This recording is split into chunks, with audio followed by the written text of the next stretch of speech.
Có bao giờ bạn đang ngồi ăn một tô bún bò 45.000 ở quán quen? Vừa mở điện thoại lên thì thấy một người bạn cũ đăng ảnh nhận xe mới, mua căn hộ mới, đi du lịch ở một nơi mà bạn còn chưa dám đặt vé. Và chỉ trong một khoảnh khắc rất ngắn thôi, tô bún trước mặt tự nhiên nhạt đi. Không phải vì mình ghét họ, cũng không hẳn là ghen tị theo kiểu xấu xa. Chỉ là tự nhiên trong lòng mình có một câu hỏi rất khó chịu. Tại sao người ta đi nhanh như vậy? Còn mình thì cứ chậm chạp mãi. Có một người tên là Minh.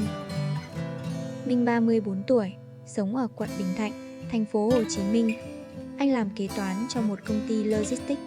Lương tháng đều đều, không quá thấp nhưng cũng chẳng đủ để anh cảm thấy thật sự an tâm. Mỗi sáng Minh chạy xe máy qua đoạn Điện Biên Phủ đông nghẹt, áo sơ mi nhét vội, ba lô đeo lệch một bên. Anh có thói quen mua một ly cà phê sữa đá ở dưới chân tòa nhà, rồi lên văn phòng trước 8 giờ rưỡi. Nhìn từ bên ngoài, cuộc sống của Minh khá ổn. Anh có công việc ổn định, có một căn phòng thuê sạch sẽ, có ba mẹ ở quê Cần Thơ, thỉnh thoảng gọi lên hỏi thăm. Anh cũng có người yêu là Hạnh, một cô gái làm giáo viên mầm non, hiền nhưng rất thực tế. Hai người quen nhau đã 3 năm, cũng từng nói về chuyện cưới, chuyện thuê một căn nhà lớn hơn, chuyện sau này nếu có con thì phải gửi ở đâu, chi tiêu thế nào. Nhưng càng gần tuổi 35, mình càng thấy trong người có một sự nóng ruột âm ỉ. Bạn bè đại học của anh, người thì mở công ty thiết kế nội thất, người bán hàng online, doanh thu vài trăm triệu mỗi tháng, người đầu tư đất từ mấy năm trước, bây giờ đã có 2 căn nhà.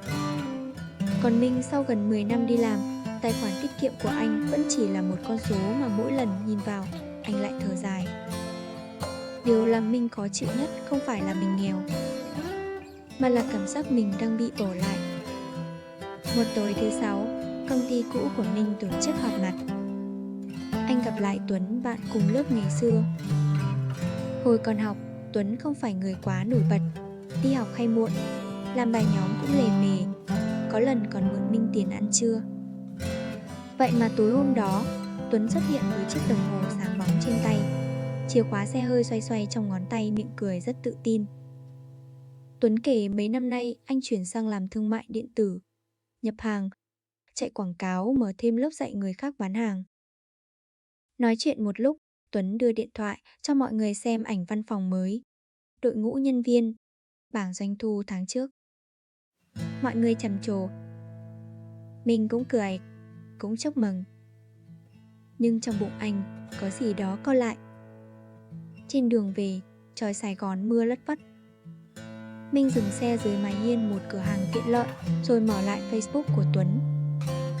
Anh kéo từ bài này sang bài khác.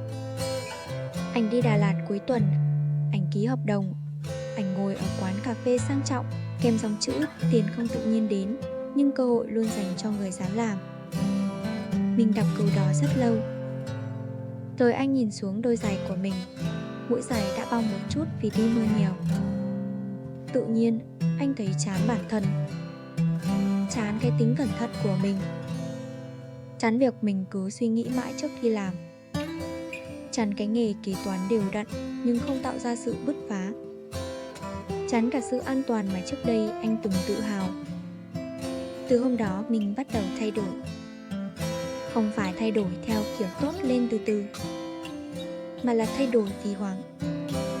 Anh xem video về làm giàu trước khi ngủ, nghe podcast về thành công lúc ăn cơm. Anh tham gia vài nhóm đầu tư, vài cộng đồng bán hàng, vài lớp học online được quảng cáo là chỉ cần 3 tháng có thể tăng thu nhập gấp 5 lần. Ban ngày ở công ty, mình vẫn làm báo cáo, vẫn kiểm tra hóa đơn, vẫn trả lời email của khách. Nhưng trong đầu anh không còn cái đó nữa. Anh chỉ nghĩ đến chuyện làm sao kiếm thêm tiền, làm sao để thoát khỏi đời nhân viên, làm sao để không còn cảm giác thua kém khi nhìn bạn bè. Tối về, thay vì nghỉ ngơi, Minh ngồi trước laptop đến 1-2 giờ sáng. Anh thử bán đồ gia dụng nhập từ Trung Quốc, rồi thử chạy quảng cáo, rồi thử đầu tư một ít vào tiền số theo lời rủ rê của một người trong nhóm chat. Mỗi lần có ai khoe lãi, anh lại thấy máu trong người nóng lên. Mỗi lần tài khoản của mình lỗ, anh lại tự mắng mình. Chắc tại mình nhá. Chắc tại mình chưa đủ liều. Chắc tại mình sinh ra đã chậm. Anh bắt đầu nhận ra mình khác đi. Những buổi hẹn cuối tuần, anh ít nói hơn và hay nhìn điện thoại hơn. Có lần, hai người đang ăn ở một quán cơm tấm trên đường Nguyễn Gia Trí. Anh kể chuyện lớp học của cô có một bé mới đi học, cứ khóc suốt vì nhớ mẹ. Cô vừa kể vừa cười, nói rằng hôm nay bé đó chịu ăn hết chén cháo, nên cô thấy vui lắm. Mình nghe được nửa câu thì điện thoại rung. Một người trong nhóm đầu tư nhắn, kèo này vào nhanh, chậm là mất. Anh cúi xuống trả lời ngay. Khanh im lặng. Một lát sau, cô hỏi nhẹ. Anh có đang nghe em nói không? Minh ngẩng lên. Anh bực bội vì bị cắt ngang. Anh nói anh đang lo kiếm tiền cho tương lai của tụi mình, chứ có đi chơi đâu. Câu đó làm Hạnh im. Không khí giữa hai người tự nhiên lạnh xuống. Minh biết mình nói hơi nặng, nhưng anh không xin lỗi. Trong đầu anh lúc đó chỉ có một cảm giác. Không ai hiểu áp lực của mình. Tháng sau, Minh mất gần 40 triệu trong một lần đầu tư nóng. Đó là số tiền anh đã tiết kiệm suốt nhiều tháng, dự định để cuối năm cùng Hạnh đi xem nhà thuê mới. Anh không nói với Hạnh ngay, anh cũng không nói với bà mẹ. Anh chỉ ngồi trong phòng, nhìn màn hình điện thoại đỏ rực, tay lạnh đi. Nhưng điều lạ là sau cú mất tiền đó, Minh không dừng lại. Anh càng buồn rưỡi, càng thấy mình phải chứng minh rằng mình không dở, càng thấy nếu dừng bây giờ thì mình đúng là thất bại. Có những cuộc đua bắt đầu không phải vì ta thật sự muốn chạy, mà vì ta sợ bị nhìn thấy đang đứng yên. Rồi mọi thứ chạm đến một điểm rất mệt vào một buổi sáng thứ hai. Minh thức dậy sau 3 tiếng ngủ, đầu đau như bị ai siết chặt. Anh đến công ty trễ. Báo cáo tài chính quý có sai sót vì anh nhập nhầm một dòng chi phí. Sếp gọi anh vào phòng. Không quát tháo, chỉ đặt tờ giấy xuống bàn rồi hỏi: Dạo này em có chuyện gì không? Chỉ một câu đó thôi, Minh thấy cổ họng mình nghẹn lại. Anh đã chuẩn bị tinh thần để bị mắng, bị phê bình, bị đánh giá kém. Nhưng anh không chuẩn bị cho một câu hỏi tử tế. Anh nói không sao, nhưng mắt lại đỏ lên. Sếp của Minh là chị Lan, ngoài 40 tuổi, từng trải qua nhiều năm làm tài chính cho các công ty lớn, rồi mới về công ty này. Chị nhìn Minh một lúc, rót cho anh ly nước.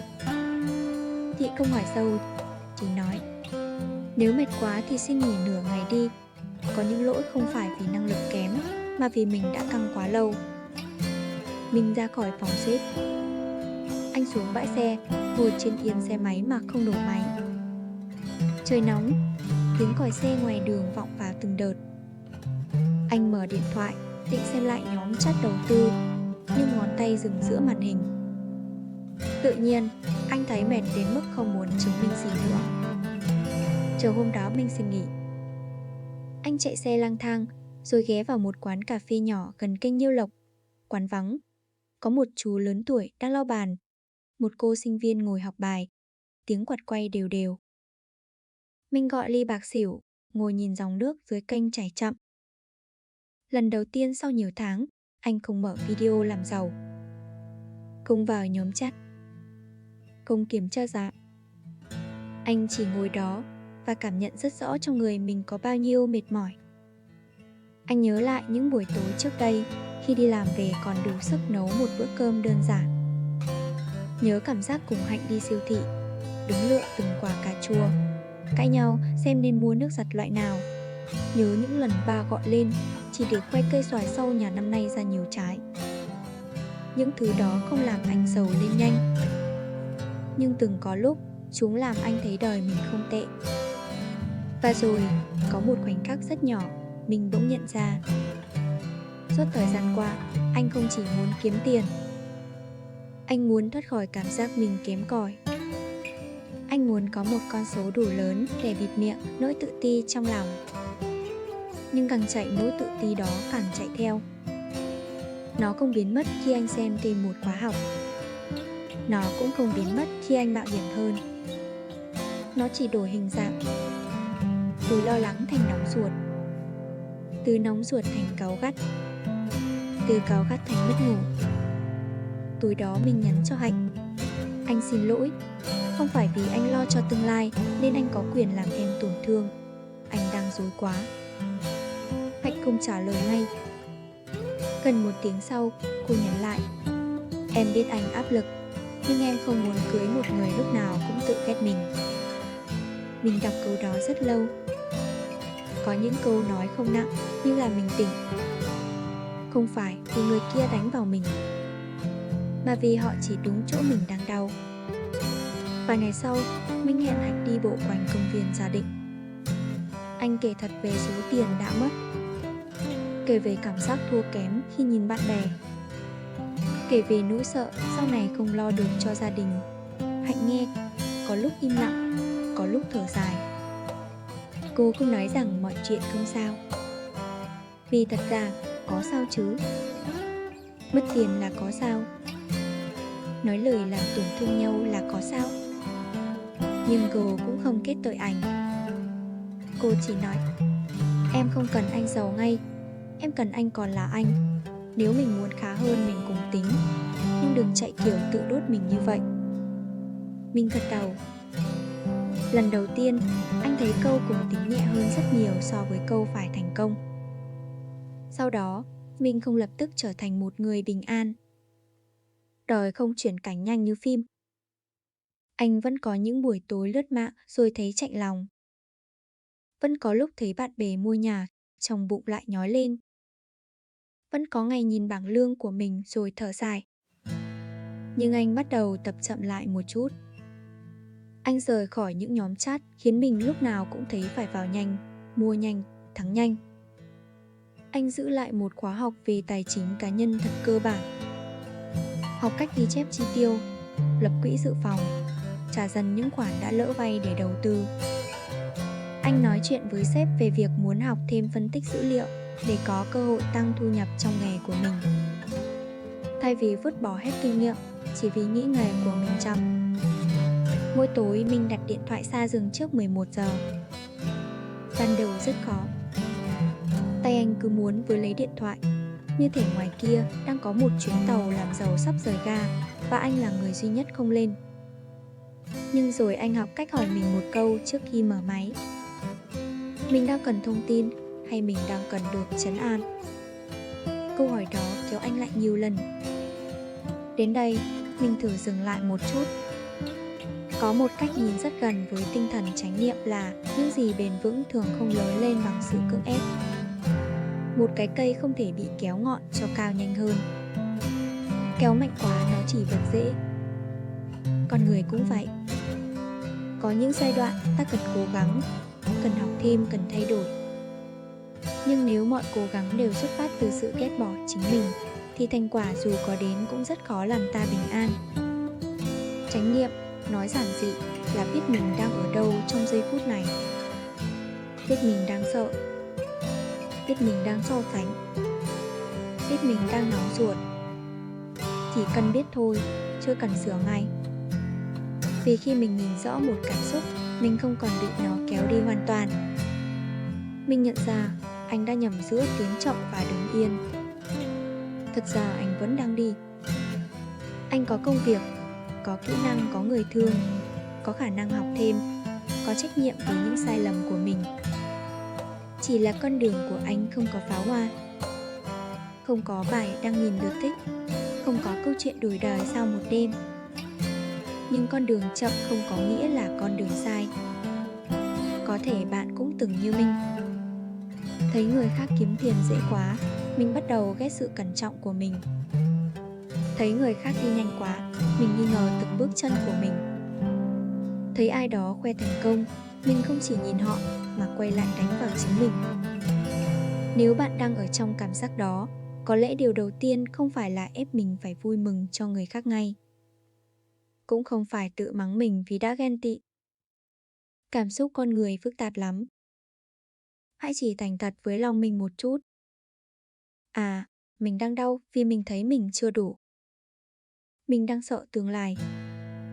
Mình đang muốn được an toàn. Từ chỗ thành thật đó, ta mới có thể chọn những bước thực tế hơn. Thay vì hỏi làm sao giàu thật nhanh, có thể hỏi mình đang có kỹ năng nào có thể phát triển thêm trong 1 năm tới. Thay vì lao vào mọi cơ hội vì sợ bỏ lỡ, có thể đặt một khoảng dừng 24 giờ trước khi xuống tiền. Thay vì âm thầm chịu áp lực rồi cáu gắt với người thân, có thể nói một câu rất người. Dạo này anh đang lo vì tiền. Hoặc dạo này em đang lo vì tiền. Mình cùng ngồi lại tính nhé. Và nếu áp lực kéo dài đến mức mất ngủ thường xuyên, kiệt sức, hoảng loạn hoặc không còn tự chăm sóc được mình cũng có thể tìm đến một người có chuyên môn để được hỗ trợ. Tìm sự giúp đỡ không có nghĩa là mình yếu. Đôi khi, đó là một cách rất tử tế để không phải một mình gồng qua mọi thứ.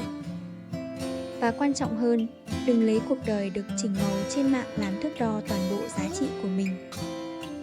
Ta không thấy hết những khoản nợ của người khác, không thấy hết những đêm mất ngủ, không thấy hết những lần thất bại, và cũng không thấy hết cả những may mắn mà họ có. Cũng như họ không thấy hết những điều âm thầm mà ta đang gánh. Tiền quan trọng, không cần phủ nhận điều đó. Tiền giúp ta có lựa chọn, có an toàn, có khả năng chăm sóc người mình thương. Nhưng nếu trên đường kiếm tiền, ta đánh mất giấc ngủ, đánh mất sự tử tế trong lời nói, đánh mất khả năng ngồi yên ăn một bữa cơm mà không thấy mình vô dụng, thì có lẽ ta cần dừng lại một chút để hỏi, mình đang đổi cái gì lấy cái gì? Cái gì bền, thường lớn lên chậm. Một khoản tiết kiệm bền lớn lên từ những tháng biết giữ tiền. Một năng lực bền lớn lên từ những ngày làm việc tử tế. Một mối quan hệ bền lớn lên từ những lần nói thật và biết lắng nghe. Một con người bền lớn lên từ những lần vấp mà không bỏ rơi chính mình.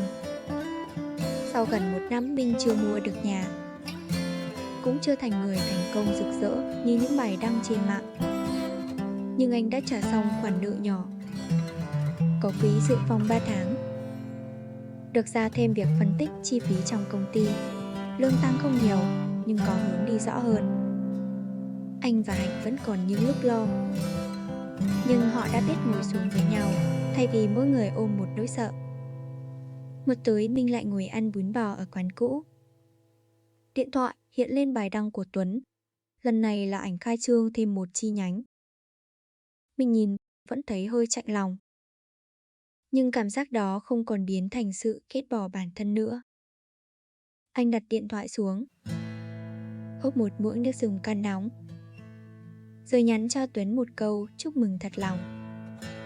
Sau đó, anh mở sổ ghi chú, viết 3 việc cần làm trong tuần.